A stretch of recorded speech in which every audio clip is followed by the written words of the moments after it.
लगातार दूसरी हार। यस, टीम इंडिया को मिल चुका है लगातार दूसरी हार। साउथ अफ्रीका ने एक वर्चस्व बना दिया है। What exactly went it wrong for India? Rishabh की कप्तानी का फेलियर है या फिर बैट्समैन का फेलियर है? ओपनर्स भी नहीं चल रहे। There is lot to talk about. Let's start from the start. तो शुरुआत में ऋषभ पंत हार जाते हैं एक बार फिर से टॉस। ऋषभ भाई यार, टॉस की इंस्पिरेशन विराट कोहली से क्यों लेके आए? रोहित शर्मा से लेके आते, वो तो हमेशा टॉस जीतते। यहाँ पे फिर एक बार हम टॉस हार गए और टॉस जीतने के बाद बुमराह जैसा एक्साइटेड मैंने आदमी आज तक नहीं देखा भाई। इतनी एक्साइटमेंट में फील्डिंग तो चूज कर ली भाई साहब ने। अब आती है इंडिया की पहली बैटिंग। मैं तो पकड़ के बैठ गया कि कम से कम बैटिंग में तो 200 रन बनते हुए देख ले। पिच भी थोड़ी बहुत सपाट ही लग रही थी मतलब। फिर आते हैं ऋतुराज गायकवाड़ और ईशान किशन। भाई ऋतुराज का फॉर्म बिल्कुल अच्छा नहीं चल रहा। पहली ओवर में विकेट दे देते रबाड़ा को। उसके बाद ईशान किशन आते हैं और ईशान किशन फिर एक बार छाते हैं। आईपीएल का खराब फॉर्म यहाँ कैरी फॉरवर्ड नहीं हुआ है। तो वहाँ पे उन्होंने देखिए इवेंचुअली अगर हम बात करें ना, ईशान की पारी महत्वपूर्ण थी, इम्पैक्टफुल पारी थी। उतनी बड़ी नहीं थी लेकिन इम्पैक्टफुल पारी थी। अगर आप देखें जब विराट कोहली, रोहित शर्मा और केएल राहुल वापस आ जाएंगे ना, तब फिर ऋतुराज और ईशान में से तो एक ही खेलना है। उस रेस में ईशान किशन अब बहुत आगे भाग चुके हैं। फिर ईशान किशन ने एक अच्छी इम्पैक्टफुल पारी खेली। उसके बाद श्रेयस अय्यर थे उनके साथ। श्रेयस अय्यर की आप पारी दो भागों में डिवाइड कर सकते हैं। 170, 180, 90 के स्ट्राइक रेट के साथ ये स्पिन के सामने खेलते हैं और सामने आ जाती जब पेस भाई अपना घूमने लगता है बीच में, इधर उधर हिल डुल के प्रयास करते हैं बैट पे बॉल लग जाए, पर इवेंचुअली वैसा कुछ होता नहीं है। बैट पे बॉल लगती नहीं है। स्पिन के सामने बहुत अच्छे खेलते हैं लेकिन पेस के सामने आप ब्रेक डाउन कर दीजिए श्रेयस अय्यर को। सो ये भी एक सामने वाली टीम की स्ट्रैटेजी हुई है क्योंकि स्पिन की ज़्यादा ओवर करवाए भी नहीं गए। उसके बाद फिर आते हैं ऋषभ पंत, क्योंकि ईशान किशन आउट हो जाता है और ऋषभ पंत स्पिन को बाहर निकल के आउट हो जाते हैं। देखिए यार, थोड़ा सा वेट हो सकता था वहाँ पे। अब आप कप्तान हैं, आपको थोड़ी रिस्पॉन्सिबिलिटी लेनी चाहिए। थोड़ा वेट करते फिर आगे पार्टनरशिप बिल्ड करके अब छक्के चौके मारने जाते तो फिर कुछ अलग हो सकता था। 148 की जगह 168, 170 बन सकते थे लेकिन नहीं हुआ। ऋषभ बाहर की गेंद होती है, स्टेप आउट करते और विकेट अपना दे जाते।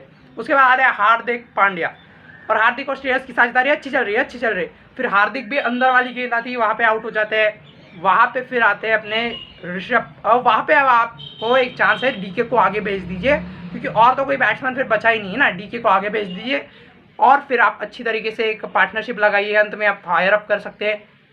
पर कौन से आदमी ने यार अक्षर पटेल को बाहर भेज दिया यार। डीके की तो गजब बेइज्जती हो गई भाई।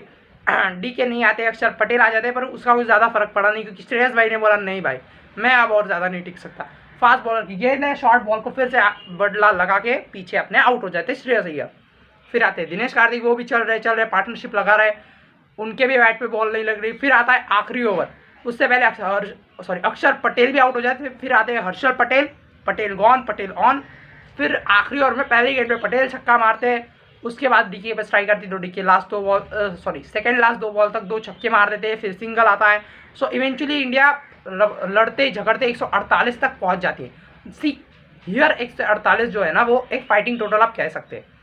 फिर आती है इंडिया की गेंदबाजी और अपने भूवी भाई कोई नहीं बोलेगा भूवी भाई की गति पर कि जिस स्विंग के साथ ये आते हैं ना, क्वालिटी गेंदबाज है भाई। 29 पे 3 कर देते हैं पावर प्ले में।